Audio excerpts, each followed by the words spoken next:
दोन मराठी तरुणींमुळे सर्वोच्च न्यायालयाने एक ऐतिहासिक निकाल दिला।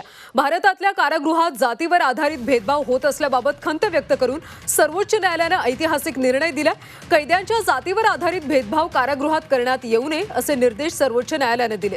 देशभरातल्या तुरुंगांमध्ये जातीय भेदभाव केला जातो, यावर सर्वोच्च न्यायालयाने निर्देश द्यावेत अशी मागणी करणारी याचिका कल्याणच्या सुकन्या शांता यांनी दाखल केली होती। त्यावर सर्वोच्च न्यायालयामध्ये सरन्यायाधीश धनंजय चंद्रचूड, न्यायमूर्ती जे.बी. पारडीवाला आणि न्यायमूर्ती मनोज मिश्रा यांच्या खंडपीठासमोर सुनावणी झाली।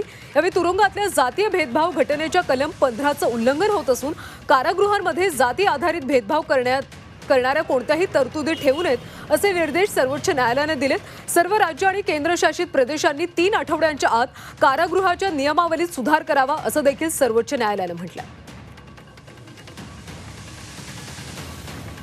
130 पेजेसची म्हणजे खूप डिटेल जजमेंट दिली आहे जे कोर्टाने हे क्लिअरली आयडेंटिफाय केलं आहे की हा प्रॅक्टिस जो आहे त्याला तुम्ही अनकॉन्स्टिट्युशनल तुम्ही समजा त्याला डिक्लेअर पण केलं तरी ते इन प्रॅक्टिस त्याला चेंज करण्यासाठी खूप टाइम लागणार आहे। तर कोर्टाने कसं आहे त्याला एक मॉनिटरिंग मेकॅनिझम म्हणून त्यांनी कोर्टाने हा पूर्ण स्कोप याचा अजून एक्सपांड केला आहे।